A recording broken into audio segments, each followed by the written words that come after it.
What's up, everyone? Welcome to my corner of the internet.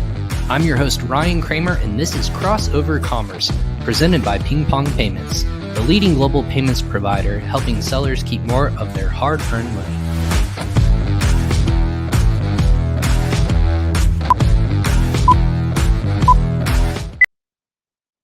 Hey, happy Friday, everyone. This is Ryan Kramer, and you have welcomed and landed in my corner of the internet called Crossover Commerce with Ryan Kramer. This is episode 155 of Crossover Commerce. And like I said, my corner of the internet, I keep a space here. It's the corner of my office. I like to call it the corner of my internet, or the internet, I should say, where I bring in the best and brightest in the Amazon and e-commerce space. That can be anything from sourcing and logistics to marketing to advertising to driving traffic to your website. But today we're going to be talking about one of those things that it's kind of a passive thing that not many people think about. And if you're doing it poorly, it's actually going to affect lots of things like return on investment, your click-through rate, sales in general. What could that be? It's Amazon images, or your imagery in general. What is going to draw a consumer to your product? What's going to stand it apart from your competition? And how do you get the consumer to click on your product listing from the get-go? It's going to be images. It's going to be how you stand apart from everything, all the clutter out there that might be good products, but they might not be wanting to stand apart from the competition. How are you going to get the customer to click on you initially and to discover you? Well, that is going to be discussed about today and various other topics as we kind of go on. If you have questions, again, this is your first time at Crossover Commerce, or if you're listening to this, this is an interactive show. So if you have people listening live, watching live on our social platforms on LinkedIn, Facebook, YouTube, or Twitter, you can actually ask your questions in the comment section. Go ahead and just do that, and we'll see those and ask our guest for their insight onto the matter. That being said, as always, this podcast is presented by PingPong Payments. PingPong Payments has now helped over 1 million customers to date, plus today, I should say, continuing to grow, transferring over $150 million in cross-border payments. Now, to date, has done $90 billion in helping people save money when they're sending and receiving money, whether that's helping your VA, paying your VAs, paying your suppliers and manufacturers, or if you're just a global brand that wants to receive in multiple marketplaces. You have to check out PingPong Payments. It's free to sign up, and it's going to save you time, money, and effort. That's PingPong Payments. You can sign up for free in the link in the show notes below. That being said, this show is not just about myself. It's about the awesome guests that I have on and their insights and their expertise about obviously selling online. But we titled this episode today, it's going to be how to create high conversion Amazon imagery. And again, this is going to talk not just product listings, but also how you can go into your hero images, how you can use those images to create awesome ads, directing traffic to your Amazon listings, as well as touching on Amazon Post and Amazon Video as well. It all is the visual element, how we want to stand out from the community. That being said, the guest I brought on today is one and only Ian Bauer of Graphic Rhythm. Ian is actually the owner of Graphic Rhythm, and as well as other businesses that revolve around design, copywriting, and Amazon Marketplace selling.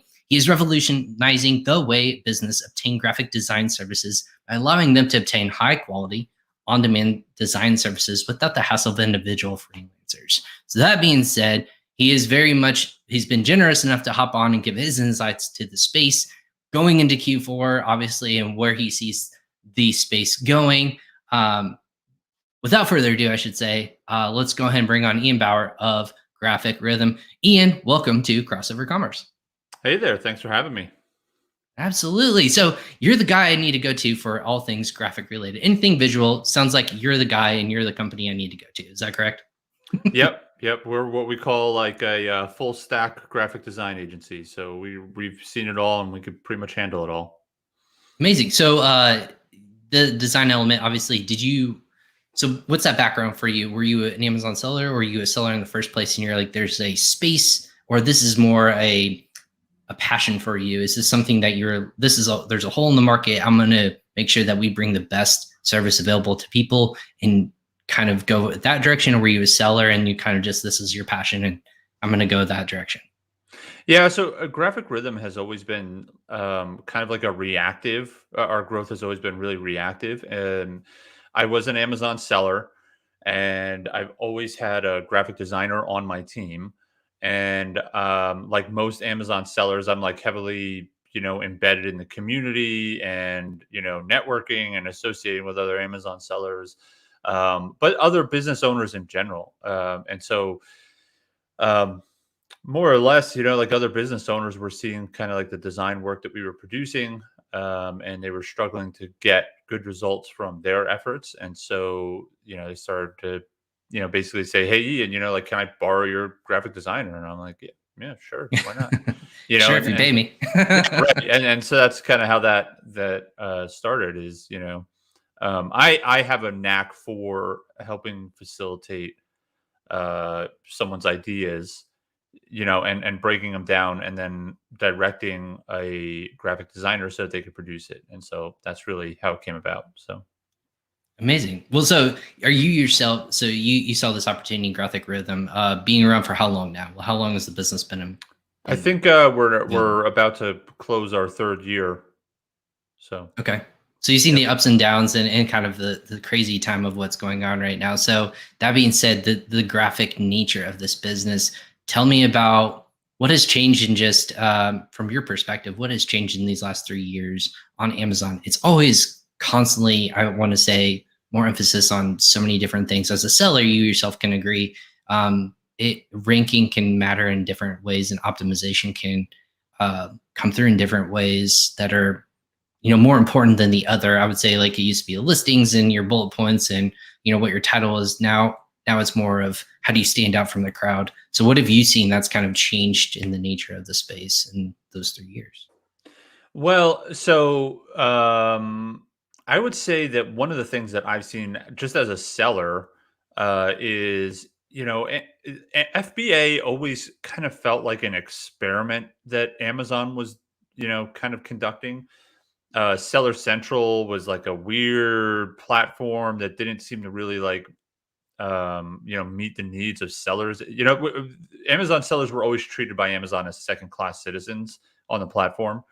But over the last 3 years, I have really felt like Amazon has shifted to a strategy that's more supporting Amazon sellers, in particular, supporting brands on Amazon. And like with the introduction of brand registry and the brand registry programs, it's really become um, much more focused on empowering brands and sellers to sell more on Amazon. And one of the things that they keep doubling down on is interactive kind of elements to the product listing, product detail pages, and also like storefronts, Amazon posts. And then the other piece of that is in addition to just like static imagery, Amazon is really, really interested in video. And you could see that they've been testing video, they've been introducing it in little places. They recently added live video so you could go live on Amazon. Um, and I think we're going to start seeing a lot more of that. There's video on the listings that used to be gated behind Vendor Central, and now it's available to brand registry users. And you could see that video is going on A plus content, and if you're enabled for it, and then also advertising. So that's really the direction I see it going: is more interactive content, more visual content on Amazon, because they really want to follow the trends like that you see in social media. And with social media, the trend has been like there was Facebook and Twitter, but then there came like Instagram and Pinterest, and now we've got Right. TikTok and YouTube. So um, that's the trend I've seen.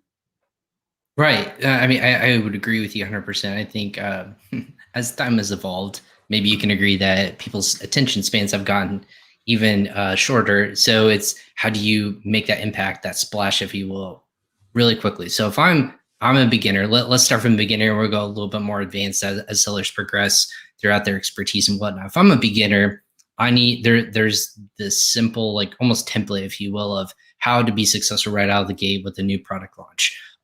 With images, it kind of lines it up for you, but can you walk us through what those real, like how to make sure that you are optimized from the very beginning image wise when you're launching a new product listing? Right. So when you're launching a new product, the number one thing that you're probably going to be concerned about is conversions. And not necessarily sales, but just like that conversion rate. A higher conversion rate will, of course, increase your your organic ranking. Amazon really likes conversions; they like it way more than traffic.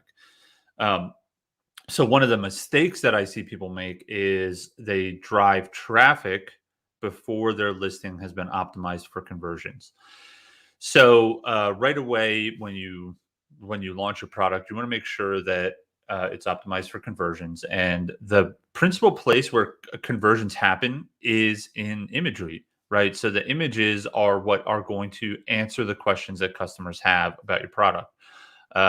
It's not in the title. That's for driving traffic. It's not in the bullets. That's for basically putting keywords. And of course you should put relevant information in your bullets, but it's just that people don't like to read, as you said. And so the imagery is where they look to get their questions answered. So um, as far as like practical like first steps, like there's not really a beginner's version of it. I recommend just making sure that you're first of all addressing what people are confused about and what people expect and what your unique selling proposition is. Those are like probably if you just had to focus on a couple different things to include in your images, those are the three that I would put in there. Gotcha. So obviously, Amazon makes it so that your first image, when you go to a product listing, maybe let's walk through this way as well. So your first one is going to be in a white background. You want it to be maximized and making sure that it fills the space as much as possible. Correct? No white space, nothing that's shot on an iPhone, hopefully done in studio or using graphic rhythm to shoot those images for you. Is it a standalone product or do people do it with box? What's kind of like what's maybe your favorite way to showcase in that main title image right when people go to your product listing? Right. So the main image is actually the only one in the set that's not conversion focused. It is 100% click focused. So you want to get people to click and go into the listing, and then the rest of the images take over. Now, as far as a main image, it really depends on your product, right? So you know, demonstrating there's basically the overall goal is to get people to click, right? And so in order to do that, you want to appear interesting, you want to clearly demonstrate what your product is, and there are different things that you can kind of employ. So standing out from the competitors, of course, so maybe that's arranging your product in that main image attractively.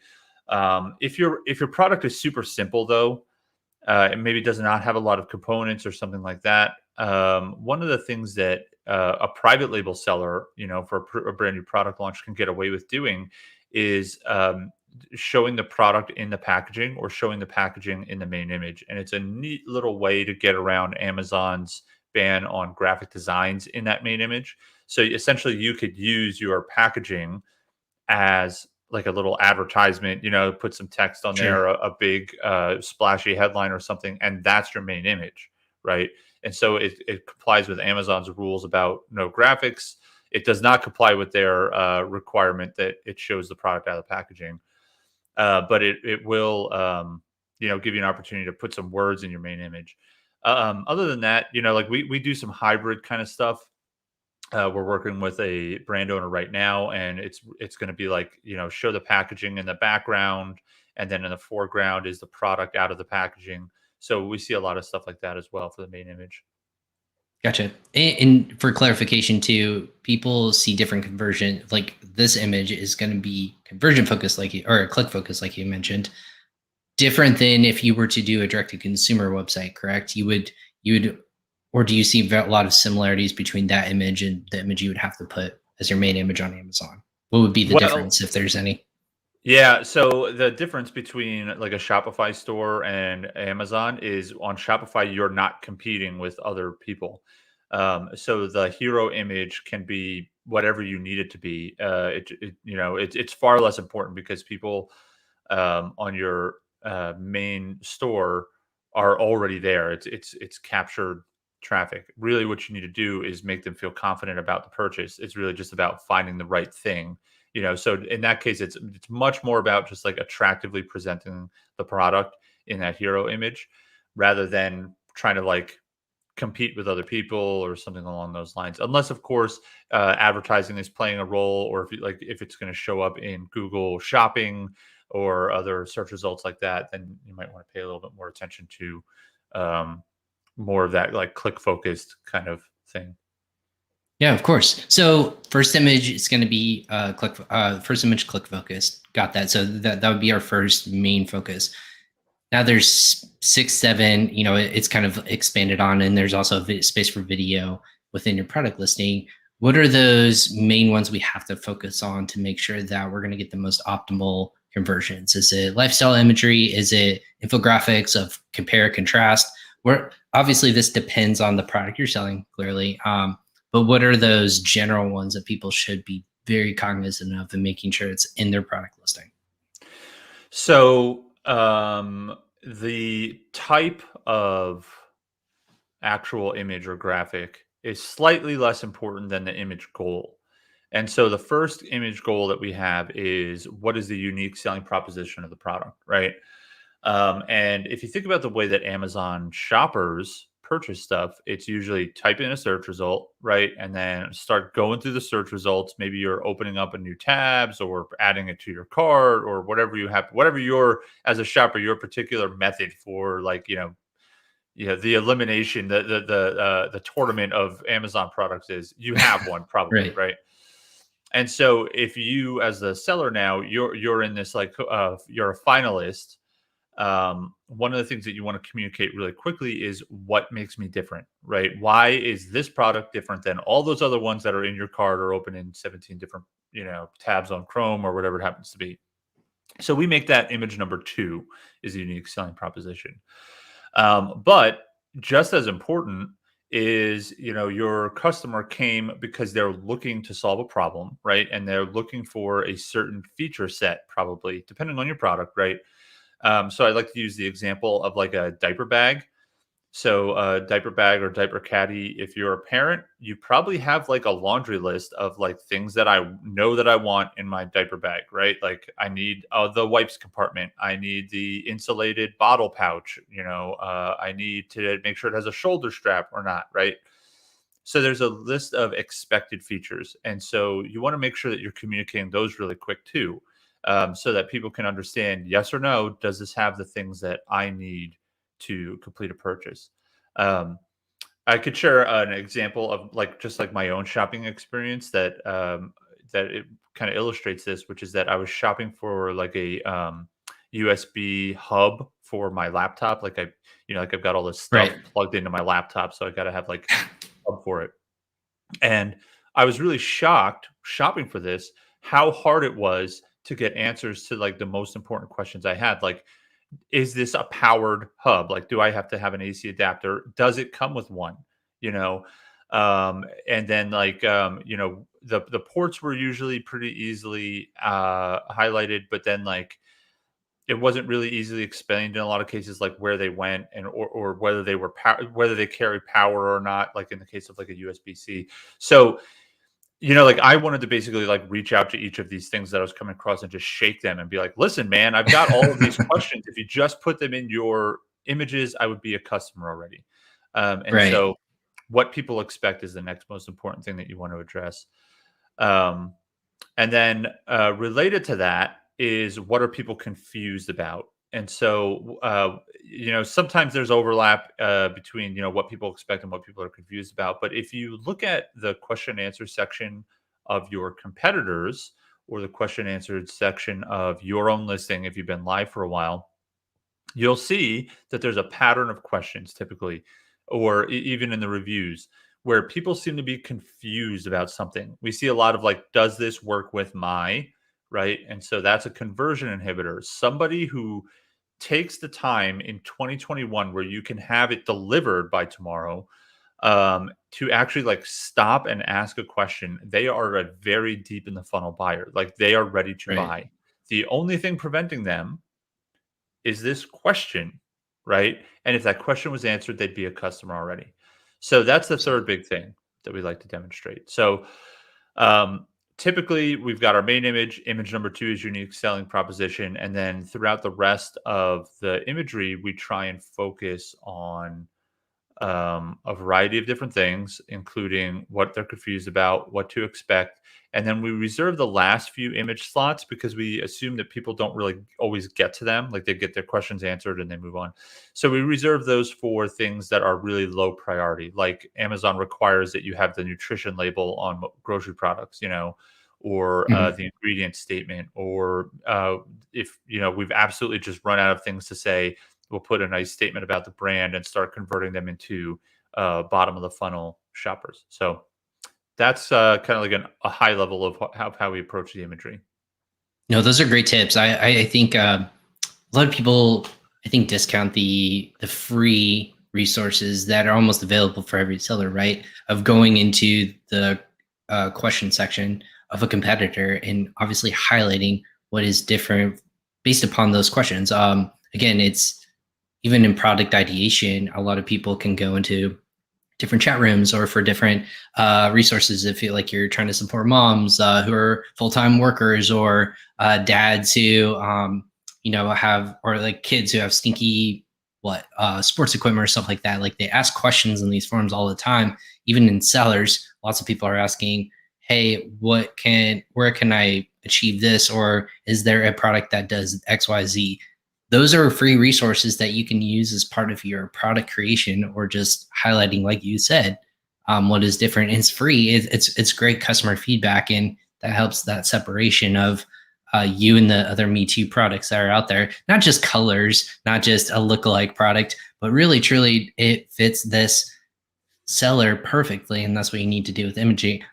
I think almost 90% of the time, I think I'm only solely shopping through images. If it looks like how I envision it, is that what you think a lot of people are doing now? If it looks like I envision it doing this thing I want it to do, that's my product. That's what I go with.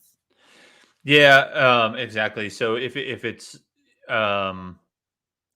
if you're demonstrating like what I can expect, then that's really going to help with your conversion rate. The other thing too is that imagery helps with boosting confidence. And now you and I and everybody listening to this are more sophisticated buyers. And so we know Amazon and we know what's going on behind the scenes a little bit, but our customers are not, right? There's still customers who don't understand that they're buying from a third party seller, not Amazon. Right. And I think there's a lot of those customers, honestly. There's a lot of them. Yeah. Absolutely. And so they're less sophisticated. And so they're picking up on little like confidence cues. And one of the things that's really tied to confidence is visual identity and how professionally you present yourself. Right. So imagine the listings that you see that have poor English and inconsistent visual identities. And typically those make you feel a little like weird about buying this, my wife falls for this trap all the time. She buys something like that on Amazon, and then it's like 8 weeks it'll be here from China. And so you can use your imagery to also present yourself as an authority, to present yourself as authentic, to really inspire confidence in the buyer as well. Right. I like maybe your wife, my wife. This is kind of funny. I always call it out, and because I'm very cognizant of paid ads, she always is clicking on the sponsored ads for products because it typically can draw, and it's at top of font or like top of page. Amazon has put 6, 7, 8 images depending on where you're shopping from at the top, and those are one of the always ones. And I just jokingly now just say, you clicked on a paid ad. I hope you know that. And she's like, every time. Like it's really funny because along with paid ads, you in Imagery working side by side, you actually get the prime real estate at the top of the funnel. And if it again looks and it feels like that, it's exactly the same thing of you can create that authority of theoretically at the top, just like Google. It's the top of the page, therefore it must be the most looked at, sought after. Anything after page 1 or 2, non-existent in the eyes of a seller. It almost is 0% conversion rate if it's on those pages. So you and I both know that. I just think it's funny to see people who are not ingrained in that. And again, we look at the detailed aspect of it. The shopper is a little more, hey, what's in front of me? It must be true. It's almost more like simple-minded. Like you said, it's not a bad thing. It's just it's masked in various different ways, and you're not looking for that. So So as imagery has evolved, Ian, what would be like the number one thing that you wished a new customer would ask you? And like if they don't know something, or if they're potentially going to be a new client, is there something you wish that they would ask you before working with them, I don't know if there's something that I wish that they would ask us before working. I do or wish have that ready, I should say, or like be prepared for? well, yeah, so yeah, exactly. So one of the things that we always kind of like massage our temples about when we're working with clients is a part of our process, besides just the graphic design, is also the copywriting. And we use what we call conversion copywriting. And conversion copywriting is principally drawn from the voice of consumer data, right? So if we scroll through your diaper bag reviews, or your competitor's diaper bag reviews, and somebody has written a review that says something like, um, I feel prepared everywhere I go, right? That's awesome. That's somebody's authentic review. That's somebody's authentic words. That's exactly how they're using, what words they're using to describe how they feel. And so we might take that headline and put it on your image, just like that. So we'll put a headline up Right. there that says, feel prepared everywhere you go. And we often have clients who, like, they have the wrong idea about what words do well on images, and they'll request that we change it. No, no, no, no, no, that doesn't sound professional. Or no, no, no, no, we don't want that. That doesn't match our brand tone of voice. And I do appreciate that, and I do understand it, but I also want to just like shake them a little bit. But we're not getting paid for conversion, so oftentimes we're like, all right, if you think that this is better, then by all means go for it. But we already told you what we think is better. And so I would say, like, knowing that going in, that the copywriting process is really focused on, like, psychology is focused on, getting people to start emotionally connecting with the product, to start realizing a transformation. That's something else that we do, is a transformation analysis, and so um, more than the design, we often get, into tangles with clients about copywriting. And so that's something that I wish people would knew going in, or had a better understanding of going in. So on the imagery side, like those are great tips because maybe again your expertise, hand in hand, copywriting as well as imagery go side by side, and know what does convert, because there are certain phrases that will turn somebody off. You and I both know that. Is there, what would be like the number one thing that you see that's a consistent problem, or that there's a lack of knowledge in the space in terms of imagery? Is there a particular one that no one has quite figured out, or a majority of newer sellers are just hitting that same rut, or hitting that same pothole, if you will, on their road? Well, one of the problems that with Amazon and their new kind of offerings for brand registered brands is, like, A plus content and Amazon storefronts appear on mobile, but there's no way to optimize them for mobile.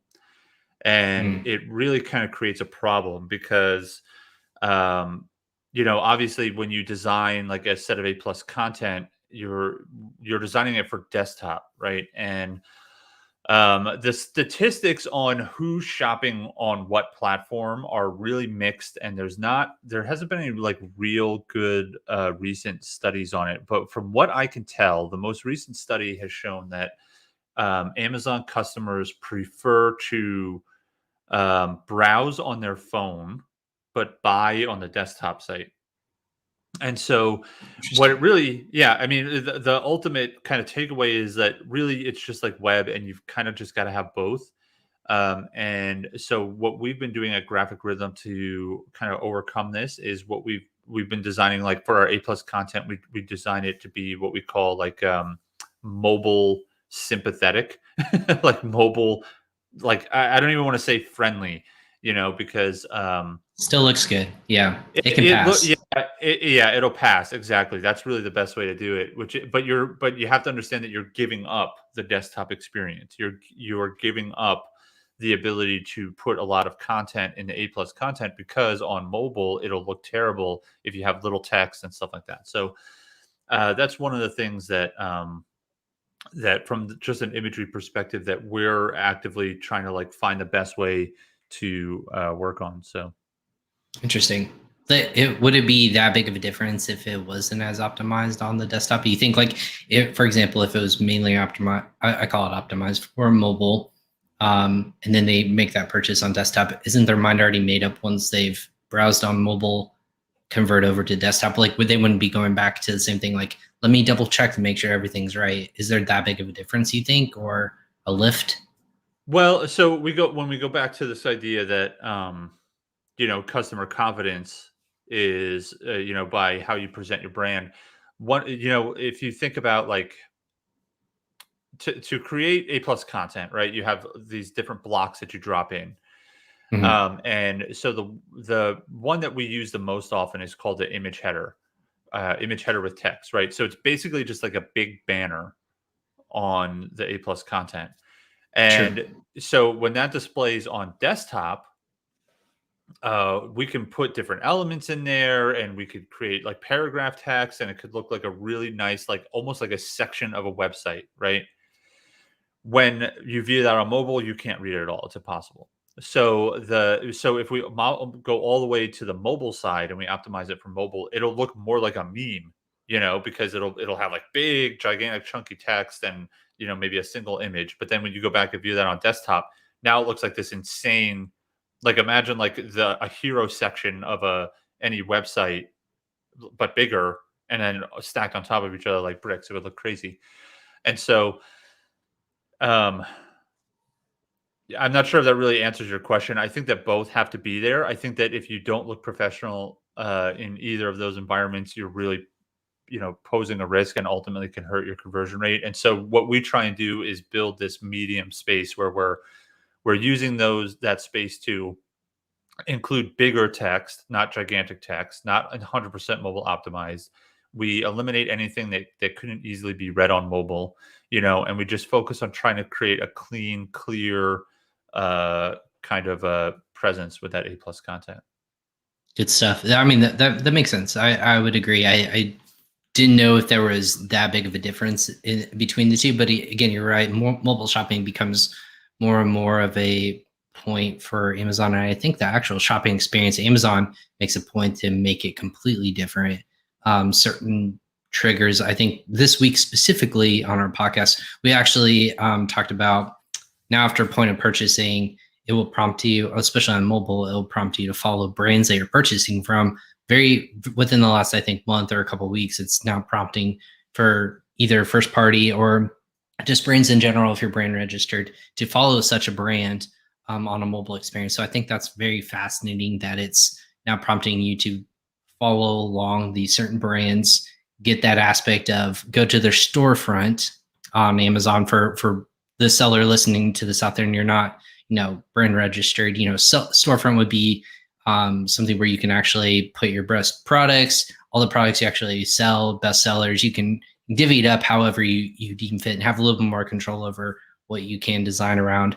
That being said, more and more traffic is going toward these storefronts to find best sellers, products that might be available in multiple bundles, so on and so forth. So it's actually becoming more of a, like a subdomain, if you will, of your Amazon shopping experience for brands. So I think that's super fascinating as well. So imagery doesn't obviously just stop on product. It can on product listings. It actually goes a little bit farther onto video, which again we talked about the live aspect, but also just shooting video itself, both visual components. But then you also talk about post. Post I'm not as familiar with. So would you kind of like walk through what Amazon posts are and maybe why that's very important for brands out there who to get involved in it and start to really make that a focal point of their selling experience? Yeah. So if you're a registered brand, do not sleep on Amazon posts. This is a super, super cool, super powerful feature that Amazon makes available to you. So the idea behind it is it's like a social media type experience, right? Mhm. And Amazon's literature, true to how Amazon does everything, is like really like Vague, scarce and gray. contradictory and like So like they tell you like, oh, just post the same stuff you post on your other social media channels, right? And then if you do that, then they'll immediately like deny it and say, go try again. Like this is terrible. Um, but the idea behind it is it's they want it to be like a social media feeling, right? And the difference, of course, being that it's all linked to a set of product, a set of asins which you can define. You could say like, all right, just show these three asins along with this post, right? So if someone Mhm. clicks on the post, and it's not click, it would be tap because it's mobile only. It only appears on mobile. So if they tap on it, they're shown the catalog that you selected. But the by far the coolest feature of Amazon posts is that they appear on your competitors' listings the same way that the suggested products appear at the bottom of a competitor Right. listing. That's where the Amazon posts appear as well. And so basically, for free, you can drive traffic back to your listings from a competitor's listing using Amazon posts. Um, How do you have control of that? Is it's all targeted? You can say, hey, these posts. nope, It has nope. no No idea. control. You have no control No over it control. whatsoever. But it's free, so that's cool. They're doubling down on it too. So they are starting to integrate it with ad platforms. I've seen some people, some brands that have some new features for posts where there's like a targeting and integration with ads. Um, uh, Interesting. there was something else I wanted to say. I can't remember what it was. At any rate, Well, so what yeah, I was gonna say, well, like what I'm hearing is obviously it's free, so that's obviously a competition. But there's text involved and there's copy, correct? It would be as if, hey, this is why we're not better. Like you can't say in the text we're better than brand XYZ. It's hey, our product has these different features. It's almost that highlighting of the differences between products, correct? Like yeah, imagery as well as text. yeah, so it's got a main image, and then you could put a caption text in there. And they have some guidelines for what can and can't go in there. You can't mention competitors or anything like that.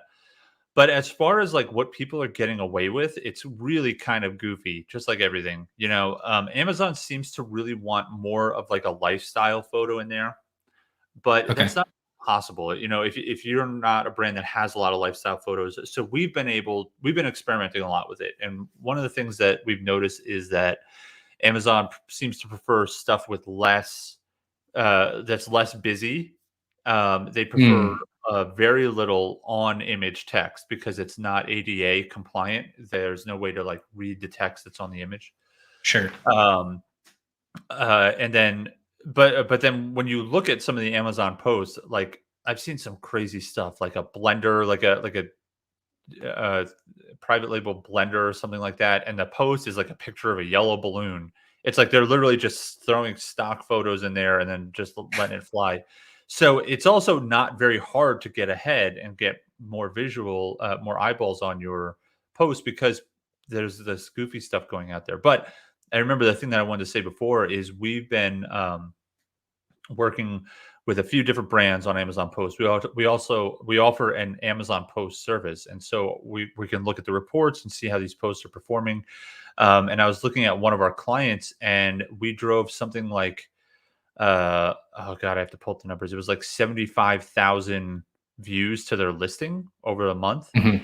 And it's like they have like a 16% conversion rate. So I forget the math, but it was like what thousands of dollars in found sales that Amazon Post are driving for free. So So for free, they're basically taking that away from also competitors too. So if you think about the math, that is $16,000 away from competitor. Again, it's not you're not in business to put people out of business, but that's a net. That's a significant shift in where dollars go in one pocket versus the other. That's a lot.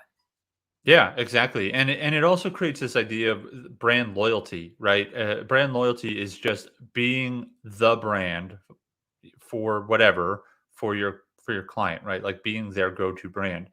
And it puts you in front of them more often and they're interacting with you more often.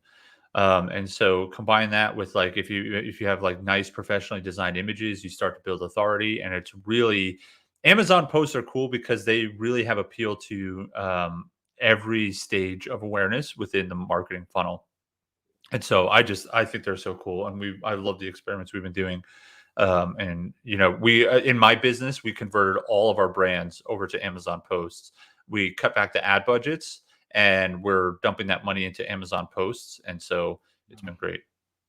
Well, so with that reason, you said with the ads that you're cutting over, is there a way that you're actually paying for it? So like how do you amplify that more? I guess like what does it take to enhance ad, grow it personally without having control over it? Like what would be the natural growth progression as a seller? How would I be able to take that to another level? You mean for posts? Yeah, for posts, exactly. Yeah, so there's not a whole lot of levers that you can pull. And when I say I cut back our ads, it's because that company buys Amazon Post service from Graphic Rhythm. And so like Okay, that that makes service is sense. like, yeah, so that service is like totally inclusive. So like we're actually like posting in your account for you. And the cool Mm, thing about posts that's really, really different than ads is they're perpetual, right? So with ads, if you have a poor performing ad, you're spending money on that poor performing ad all the time, and you want to like actively manage it and cut that back, or adjust your keywords or something like that. With posts, on the other hand, if you have a performing post, who cares? It's a post, right? It just lives there. It'll do its thing. Maybe it won't pick up as many clicks or whatever, but it's there. You're not paying for it to exist. right. It's like And an then organic placement or a blog or anything like that. right, You're not paying exactly, yeah, for the content. Interesting. yes. So So yeah, I was gonna say Amazon has a game for that. Then obviously they wouldn't just let lots of people again just have free content that's going out there.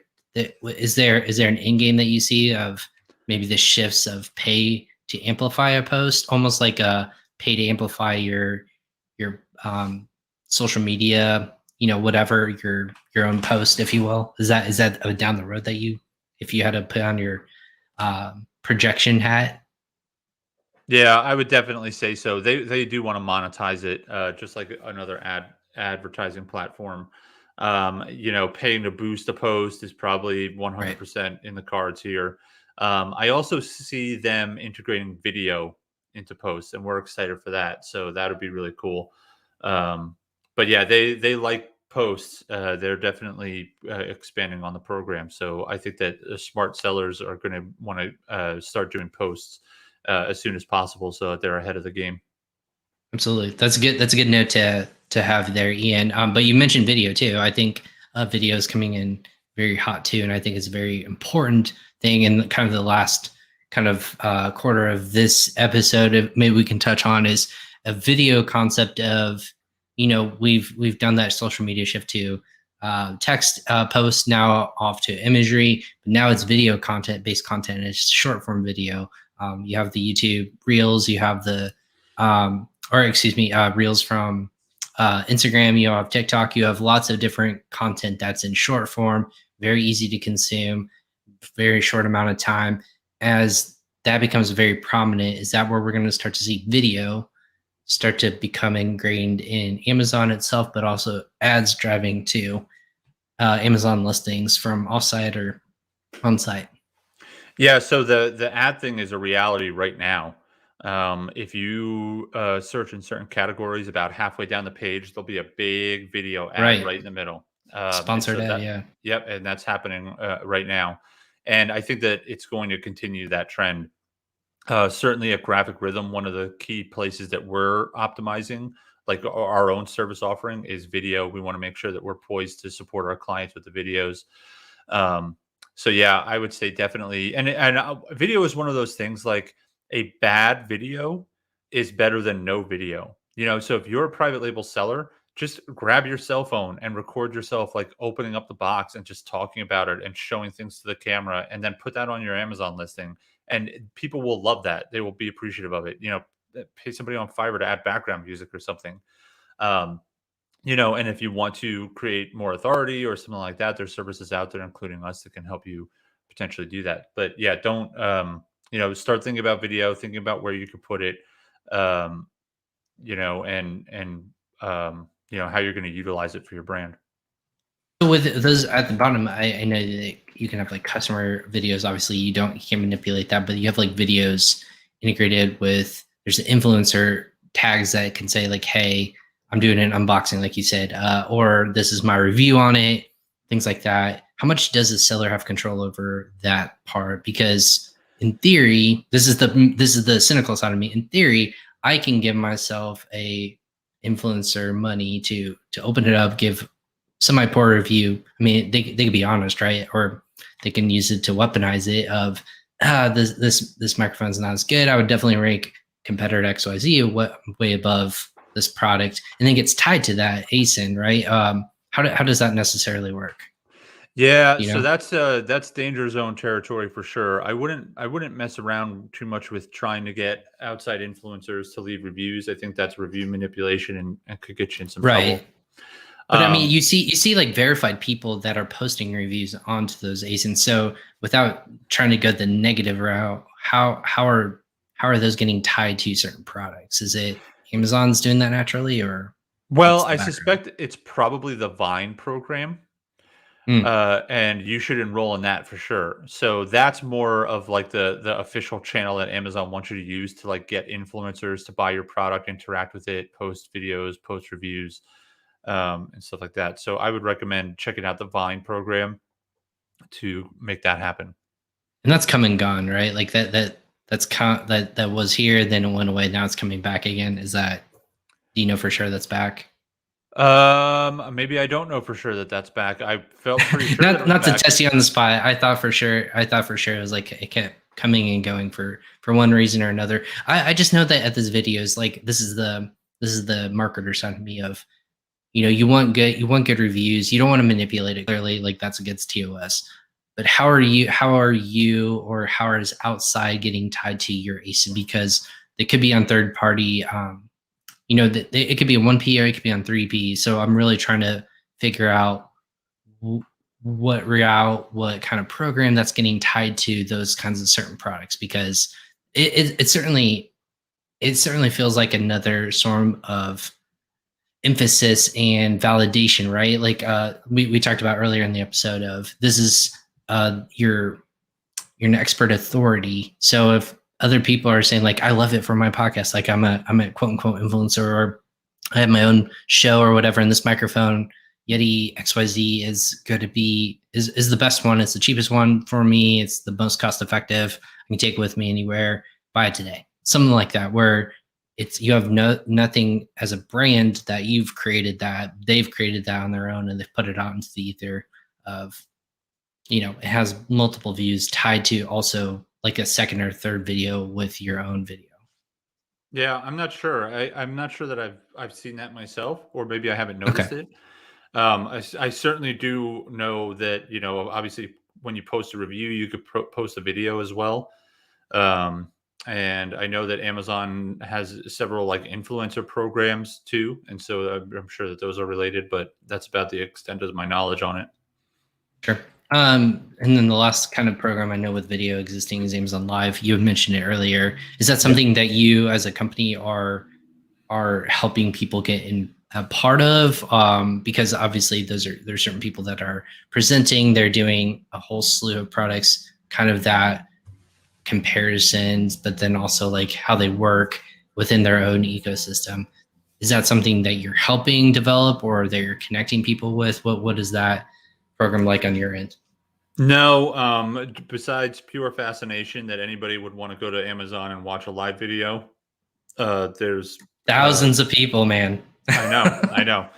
I don't get it, but no, for us, we wouldn't be able to support our clients so much on that side of things, but we are able to create like pre-made videos and video ads and stuff like that. So Gotcha. Okay. Well, with that being said, I know that you and your team have created this ultimate guide for our listeners actually today. I just wanted to put it in the comment section, but maybe walk us through what this Amazon image optimization guide is and what it all entails.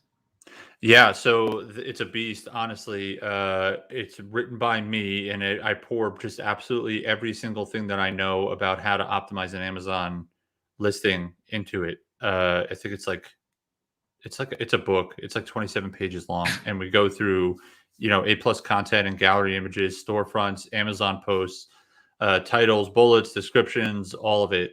It's the exact same, like the exact process that we use at Graphic Rhythm. It doesn't talk about design. Obviously, I'm not going to try and train anybody to be a graphic designer, but like the planning, the strategy, the thought process, the marketing stage of awareness, the funnel position, message matching, how to perform a transformation analysis, like all that's in that guide. So I put that together for you guys, and you can download it.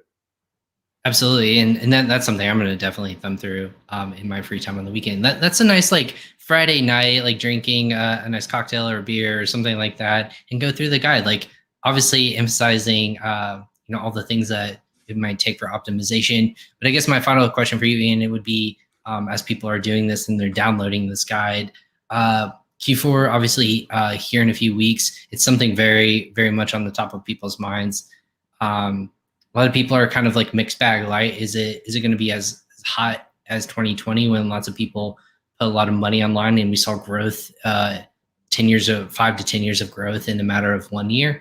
Or are we going to see kind of this plateau effect? Is there kind of a feeling that you have, or kind of foreseeing trends going into Q4? Or is it going to still stay consistent and hot and see all that growth that we expected year in and year out? Well, to my knowledge, Amazon sales have never dipped, right? We've never had a year where we went backwards.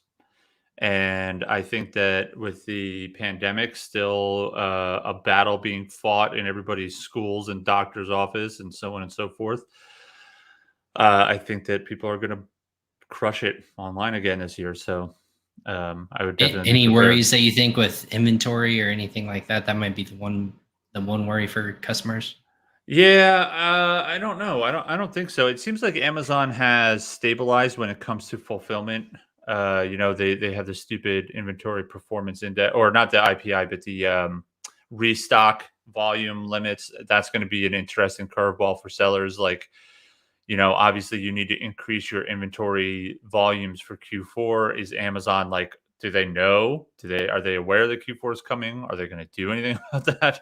So Check those the are calendar, questions that Amazon. right, exactly. Like, are they just going to like let the algorithm arbitrarily decide that the same amount of inventory you had in June is enough for, December 1st? So I think that's going to be a twist. I would say that if you want to get your images conversion optimized, do it sooner rather than later. Definitely, so that you can overcome all the like rejections and all the goofy stuff that Amazon might put you through. So get that going sooner rather than later. Well, hey, I think I would agree with you. I think the sooner the better. And obviously, we've less than, I think yesterday was the 100th day until Christmas or something like that. I've been joking all week. I was like, my spider sense was tingling. Like, feels like it's this arbitrary, like the countdown to Christmas has begun. 100 days left. Get your shopping started right now, because I mean, from what we are seeing, prices of shipping are going up. Amazon's charging more in Q4 for cost of shipping. So I think people are just elongating the holiday shopping season. So now more than ever, to optimize as soon as you can, with the help of obviously you and your team, and optimizing imagery, if you will. So for Ian, quickly before we kind of sign off for the day, what about reaching out to you with, besides the guide, which is amazing and free, and thank you so much for offering that to our listeners, what about reaching out to you and your team? Is there a way to go about that, connect with you, follow you in all your thought leadership? What's that best way to do that? Yeah, so I would definitely check out graphicrhythm.com. We've got like a bunch of different ways for you to get in touch. You could schedule a call with our team, you can chat in, you can email us at support@graphicrhythm.com. So there's a bunch of different ways you can get in touch. We could talk about your project. So check us out there, and that's the best way to get in touch. Amazing. Well, thank you so much again for spending some time on a Friday. I like to call it my fun Fridays. Nothing better than talking about imagery and kind of optimizing your business. Again, one of the cooler backgrounds, even though it's simple, I like it, man, that I've seen on one of our podcasts to date. You're doing great stuff. So is there anything in the plan for you and your team to grow in Q4, or it's just heads down and working through it all? We are going all in on Amazon posts and Amazon video. We think that that's the next frontier for Amazon. So, Amazing. we want to get more people doing posts, especially. So that's what we're looking at. You perked up when we talked about it. So I was like, that's the one. That's the thing that he's passionate about right now. So, hey, but thank you so much again for hopping on and lending your expertise on crossover commerce. We appreciate that. Thanks for having me. Awesome. Again, thank you, Ian, for giving some insight again from Graphic Rhythm, just talking about all the different complexities, obviously with imagery, but how to optimize those images. It can be a simple tweak, obviously, but we learned a lot of free ways to look at your competition, making sure you're highlighting your, just the listings in general, what your competitors are doing, and then highlight those in your own imagery. Just great content. Again, just want to give another quick shout out to the link. For those who are listening, again, it's going to be in the show notes, but the ultimate guide to Amazon image optimization is going to be at graphicrhythm.com/crossover. Again, that's going to get you there. Technically on the screen, if you're looking at it, /GR/crossover, but I believe it's just going to be /crossover. And you're going to see a lovely logo there as well. Free to sign up. I'm going to do that as well and give a little light reading over the weekend just to kind of enhance my own knowledge of images. And again, if it's coming from Ian, it's going to be good. So amazing guest, amazing host, and again, an amazing way to cap off our week of content. Again, optimization is what the theme was this week.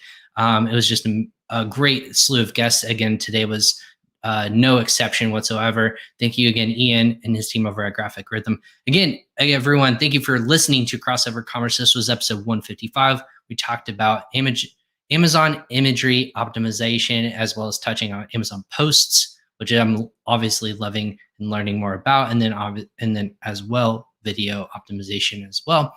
But again, if you're new to Crossover Commerce, if this is your first time, or if you've been here for every episode 155 and listening to every episode on your favorite podcast stations, whatever that may be, or platforms I should call it, thank you for subscribing, tuning in as well.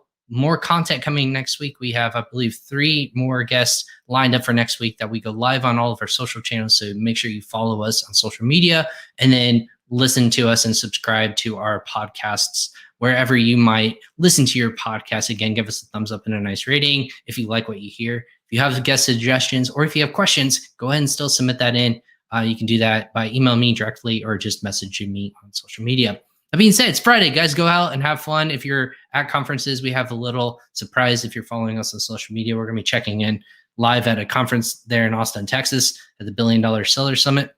So we're going to be doing that here in a little bit. But other than that, everyone have a great, safe weekend. Happy selling. And again, less than 100 days till Christmas. Start shopping now and do it on Amazon or on direct-to-consumer platforms. I'm Ryan Kramer. This is Crossover Commerce. Take care, everyone.